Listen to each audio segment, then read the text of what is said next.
Hey, Dr. Mike here. So we all know that sugar can be harmful. But are sugar alternatives any better? Stick around to find out. You're listening to Live Foreverish, a show dedicated to helping you live just a little longer. Here's your hosts, Dr. Mike and Dr. Crystal Gossard. All right, welcome to Live Foreverish. Today, Dr. Crystal, we're going to be talking about sugar alternatives. And right there, there's already so many places to go. I mean, even just with the names. Natural sweeteners, artificial sweeteners, sugar alcohols, sugar alternatives. Or the official low or no calorie sweeteners. Yeah. That's from those medical groups. Yes. Yeah. Yeah, so we're going to kind of talk about a lot of this. And, it would be great if after listening to this podcast, somebody says, now I understand everything about alternative sugars, and they share it everywhere. I don't think we're going to get there, but we're going to try.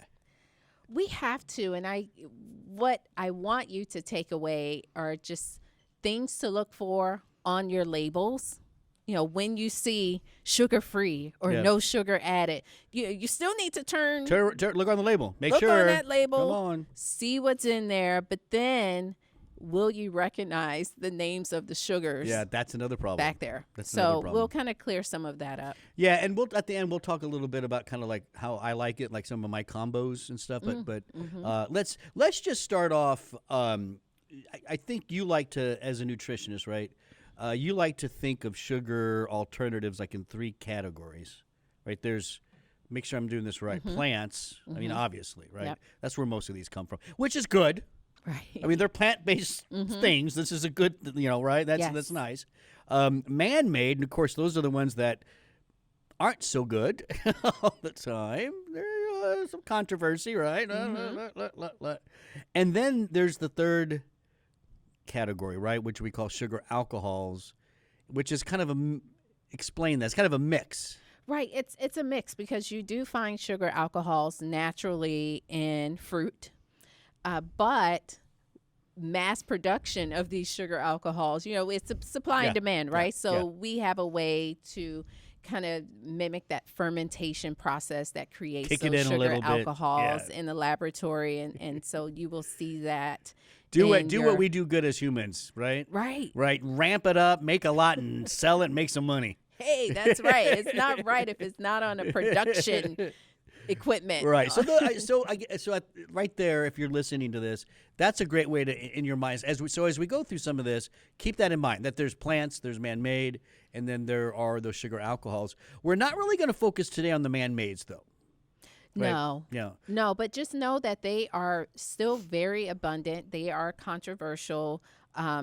Although some studies have questioned their safety, they are considered safe by the U.S. FDA. They are, yeah. Try buying a pack of chewing gum in the local store. They all have, unless it's the bubble gum, the good stuff. The good, when I was a kid, I wanted the good stuff. Anything for adults will likely have kind of those man-made sugar alternatives. I've seen, I think there is an appreciation by some of these manufacturers who make those man-made ones, that there is some fear about them. Because I'm starting to see, instead of a Diet Coke, for instance, that's just all one of those man-mades, right?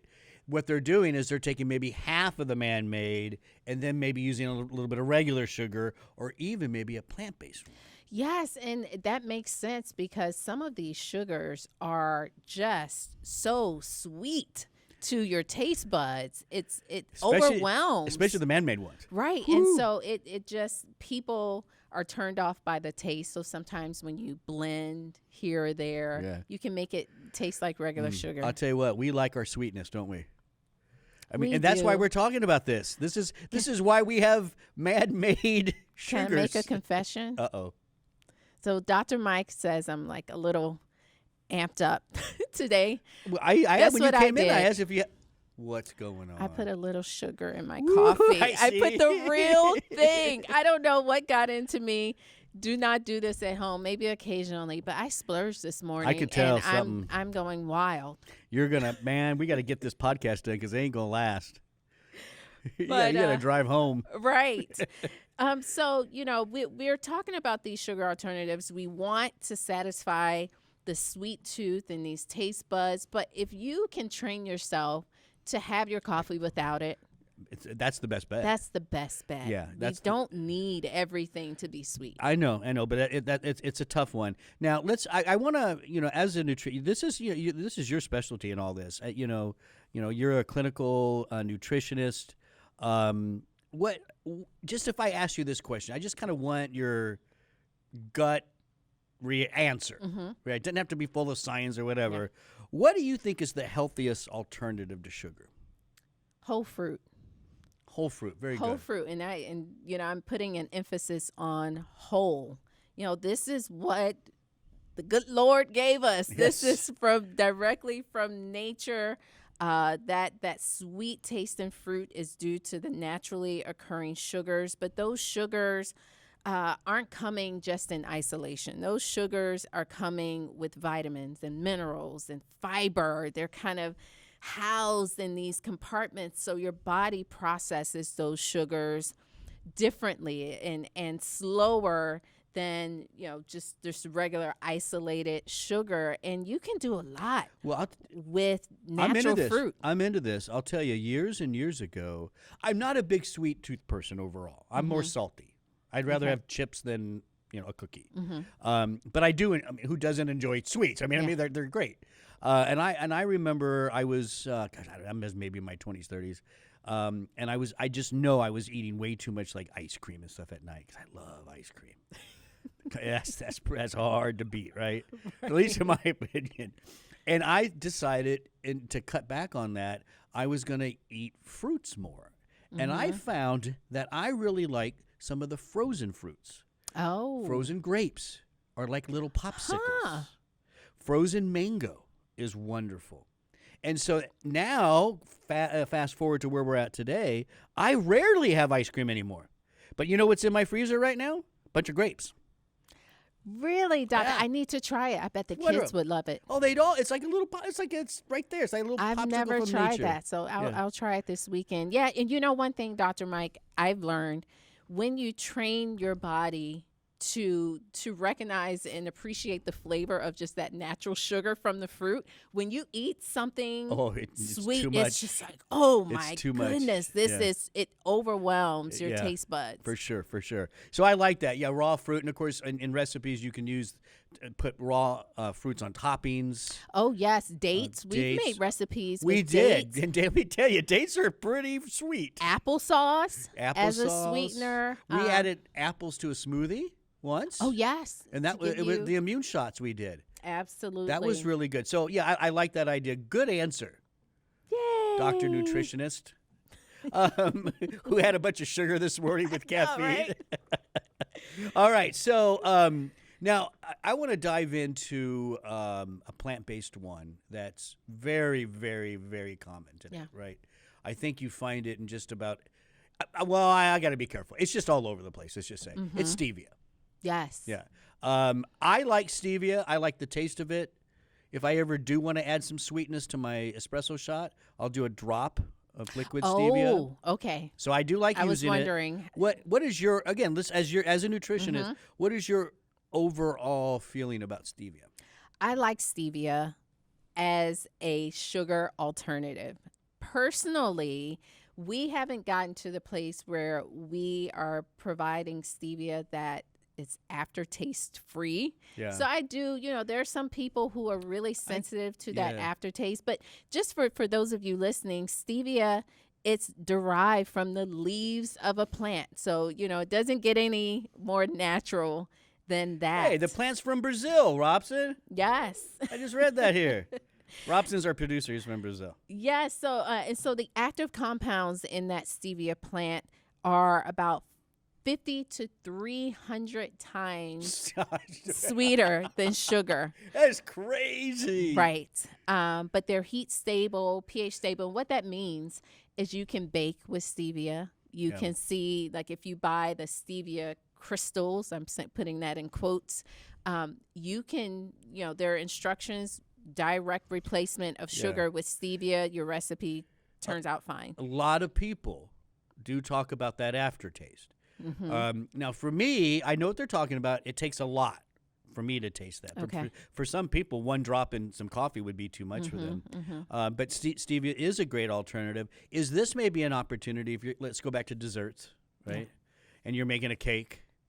Maybe half sugar, half stevia. Yes, Dr. Mike. That's Play around the way. with the combo. Play around with the combo. Just make sure your stevia, the stevia that you purchase, is kind of a 1-to-1 ratio. You may need to What is play that around with 1-to-1 ratio? Meaning that if you were to use 1 cup of sugar in your recipe, you could use 1 cup of stevia in the stevia that you purchase. God, that's so interesting to me because we just learned that stevia is so much more sweet. Right. So what are they doing? I think they're cutting it. There are other, Like the drug dealers, like with cocaine. And I guess so. They cut it, and you're not getting your full money's worth. But then it makes it where you can cook with it, right? But yes, so I haven't really looked into exactly what they're using to kind of cut it with. But that's a good strategy, right? That's a great strategy, Dr. Mike. And give it a shot, right? Go half and half and see how it tastes. And if you need a little more sugar, a little less stevia, you just play around with it. You'll find that nice little balance. So I think that's a good way of handling stevia. Most of your big medical organizations, we're talking about the Academy of Nutrition and Dietetics, the American Heart Association, American Diabetes Association. Am I missing one in there? I think all of these big heavy hitters in medicine, they all have current positions on stevia. Well, these low-calorie, non-sugar, non-nutritive. Yeah, they have, and stevia is at the top of their list. Yes, you do see that, including the Academy of Nutrition and Dietetics. That's the other organization. And so what we find is stevia is also a 0-calorie sugar alternative, which is a little bit different than, say, a maple syrup or an agave, where you're still getting calories from those sugars. Maybe they may not impact the blood sugar as much, but this is something 0 calories. You're not getting blood sugar responses from stevia either. Yeah, so your plant-based sugars, like stevia, your sugar alcohols, which are kind of a mix. That could be xylitol's probably xylitol's the most common, one. right? You find it in gum. Erythritol is another big one. You find that a lot in supplements. Yes, right? you do. Those are all 0 calorie, right? Right. And so the way they work, and some of them are different. So for stevia, the body doesn't have the enzymes to break down that stevia. For erythritol, your body absorbs that really quickly, but comes out in the urine completely unmetabolized. So it goes in, but it comes right back out. Yeah. So either way, interesting. It's not impacting the caloric load. It's not providing any nutritional value. Yeah, it's not doing anything to insulin. It's not doing anything to your fasting sugar. Right. Although there are some studies that have shown some of these I think maybe not so much the plant-based one or sugar alcohols, but some of the man-made ones, even though they're 0 calories, they make some people eat more. Well, Dr. Mike, that's a whole nother topic. Is that a whole nother topic? But that's a good point, and that's something to keep in mind, because your body is very uniquely designed to be prepared to consume calories and metabolize those calories. You're not going to starve. That's what your body says. Food, if you smell food, your body starts making insulin. Your body starts making enzymes because it knows, hey, there's some calories coming into the system. I think that's what it is. It's the sweetness. Even though insulin staying the same in these man-made ones, plant-based ones, sugar alcohols, sugar's not really doing it. It's your brain senses the sweetness. Yes. And your brain says, "Oh, there's a cheesecake coming in our belly soon." Right? And then when it's not there, now you want the cheesecake. Yes. So there is an issue with some people of overeating with some of these alternatives.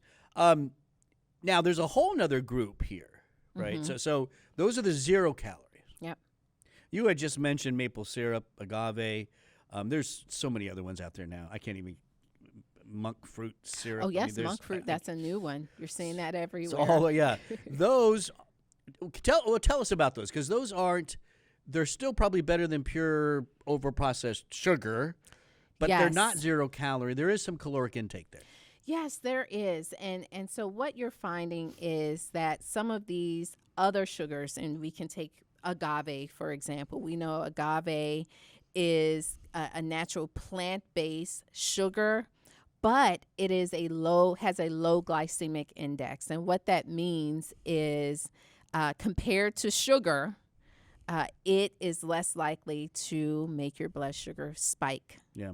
And there's also some prebiotic effects, so it's good for gut health. I think it's a great Your alternative. gut bugs like it. Yeah, So I think it's a great. I know there's already a problem with it because I've had friends tell me this.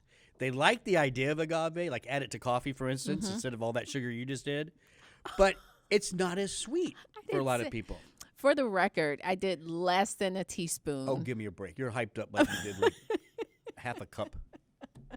But is that maybe a problem with like I'm sorry, I missed what you were saying because you were talking about my sugar this morning. agave. So some people they put it in their coffee. They like the idea of it, but it doesn't satisfy their sweet tooth.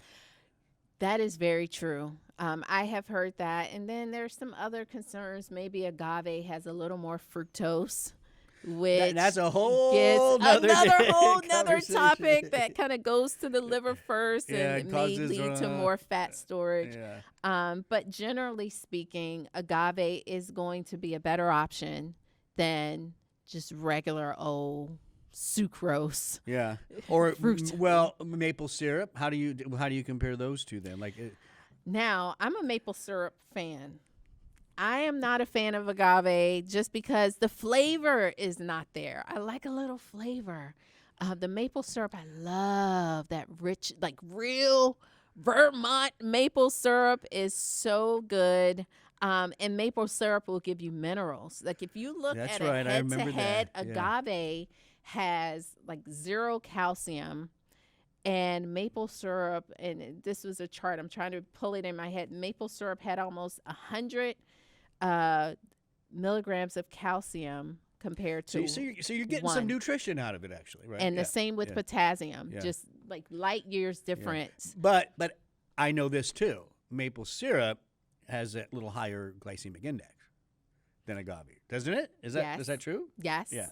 So Yes. so agave may not have the minerals, but the sugar effect is lower. Right. So that's the question. Am I eating my maple syrup for the minerals? Not really. I'm eating it for the sweet flavor. Here's why I could never use maple syrup anywhere.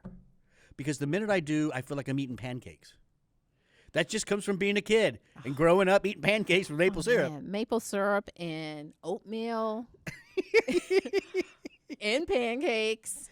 Yeah, I think I'd go with agave. I think for me, agave over maple syrup. But, let me take a step back, Dr. Mike. As a nutritionist, and I'll put on my official voice, agave will have less of a glycemic response. So that should be your go-to if you are concerned about that. Let's go to a population of people that really need to listen to this stuff, right? Mm-hmm. And that's someone who's diabetic. Okay. Now, we've done shows where we've said, even if you're not diabetic, you need to listen to this stuff because everyone's getting too much sugar, right? But at the end of the day, if you're diagnosed with diabetes, and we're really talking about type 2 diabetes, that's an insulin resistance thing. We got to really watch any insulin spikes, right? Yes. And sugar spikes. So what do you recommend for that group? Like, what do you say to them? So focusing in on the natural fruit. Don't be afraid of natural fruit. I saw a study where the individuals, they compared. You find people who are diabetic somewhere, somehow they're being told to avoid fruit. Yeah, and that was. And I hate the those kind of research has suggestions. debunked that. Absolutely. That whole fruit has fibers and stuff that control the sugar. I think it's nuts. Yeah, in research, people who ate more fruit had better blood sugar control. Yes. It blows my mind when doctors, nutritionists, whoever, tell people to stop eating things that are really good for you. Yeah. Now, again, maybe the whole fruit versus the dried fruit where you have a I little wouldn't more. do dry. No, I Right. agree there. I would say no dry fruit and watch your juicing. Yes. Whole fruit, that's much better. I'd rather, if you really want, make a smoothie where it's just whole fruit mixed in. Right, You know? yes. Something like that. Xylitol, I think I have seen is good for diabetes. I'm a fan. Yeah. I'm a fan of xylitol. One, because there's no aftertaste. 2, It's great for my teeth. It is. It decreases cavities, right? Isn't that, there's Yes. some good research there. So That's why they add it to gum. I know. That's why I try to find the gum sweetened with xylitol. But yes, that's a non-digestible carbohydrate that occurs in some fruit and vegetables. It has a glycemic index of 7 compared to table sugar. 65. There you go. So That's pretty big difference. Pretty big difference. The next second best option is, of course, the stevia. Yeah. I think I like the stevia, glycemic index of 0. And then erythritol. My husband's into that. I'm not so much. I can taste that sugar alcohol compared to like the xylitol. I can taste it. But, it's found in some fruits. It has a glycemic index of 1. And that's pretty good, right? That's Right. about as good as you're going to get. Exactly. All right. So I do think it's, this kind of conversation is really important if you're watching your sugar, pre-diabetic, diabetic, and really all of us, right? We need to think about ways to cut back on that, just that highly processed cane sugar. Yes. It's called, when cane sugar, that processed form was added into our diet back in late 1800s, early 1900s. People started baking with it and stuff like that. Guess what things we started to see more? Probably. Acne, dental problems. Right. I didn't think you were going to say that. It's not just, acne was almost unheard of kids before we introduced all the sugar into our system. Cavities, almost unheard of. Right. So it's the sugar causing inflammation. Inflammation. The bugs like the sugar. It's just, so, and then we just kept adding it, and we started seeing type 2 diabetes, heart disease, all that kind of stuff go crazy. So it is important. Now, we have a great chart. They can't see it. No, but this chart, I will tell you where it's a graphic from the Heart Foundation. I like it. It has a lot of good information. You have the man-made ones there, giving you some information about, it's artificial, how much calories, which is 0, of course. How many times sweeter it is than sugar? Yeah, 200 to 600 times. And then you have monk fruit and stevia there. Yeah, monk fruit's pretty good. We didn't give monk fruit that much attention during this talk, but just, if you see that on your label, that's a thumbs up. It fits in there with stevia, and that's why I think they categorized it here with stevia. Agave comes next for them, followed by coconut sugar. Interesting. Yeah. Coconut sugar looks pretty good, but not as good as the others we've covered. Yeah. Right? Honey. Oh, there's honey. I like honey too. My dad's into honey, so he always sends me whenever he finds deals on honey. He mails it to me. Again, when it comes to the syrupy stuff, even agave, honey, maple syrup comes after honey on this chart, and there's other syrups out there. I just it's still sugar. You still got to be careful with these things, right? 100%, Dr. Mike. Thank you for bringing that full around, circle, right? Yeah, because it's when you still look sugar. at a glycemic index of 55 for honey versus 65 for table sugar, that's just about a 10-point difference. Yeah. So it's still you gotta be careful. That's still a lot of that's still going to turn into pure sugar in your body, right? Right. Now you could make the argument like honey, if it's local, there's some allergy stuff there that can help. That's why if you are going to do it, I think you should do local honey. Yes. Buy local from buy the local honey. Maybe find the honeycomb if you can. Yeah. Then you know that there's no Have fraud going on. Have you ever bitten into honeycomb before? And A long time ago, my dad used to buy it. we used to. He still works with us at Life Extension, Dr. Gary Gonzalez. Yes, Dr. G. He one time had a bunch of honeycomb, and you bite into it. It's wonderful. Now, at the end, you got some wax. You don't swallow that. You spit it out. But it was pretty good. Yeah, I did like it. At the very end of this chart is high fructose corn syrup. That's just a no. I know. That's the red warning sign for that. And be careful because they have high fructose corn syrup has about 10 names now. I know. 10 different names. Maybe we should do a podcast just on that. that. We might have to. So hopefully this has been helpful for you, right? Play around with some combinations, a little less of that white sugar, a little more of, say, a stevia or a play around. Anything you can do to drop the amount of just that pure sugar, that added sugar that you're doing to your diet is a great way to live forever-ish. Dr. Crystal, thanks for joining me today. Thank you. Don't forget, you go to liveforeverish.com where we have the 1-2 punch. But put it, it's 1-2. It's not 5. Okay.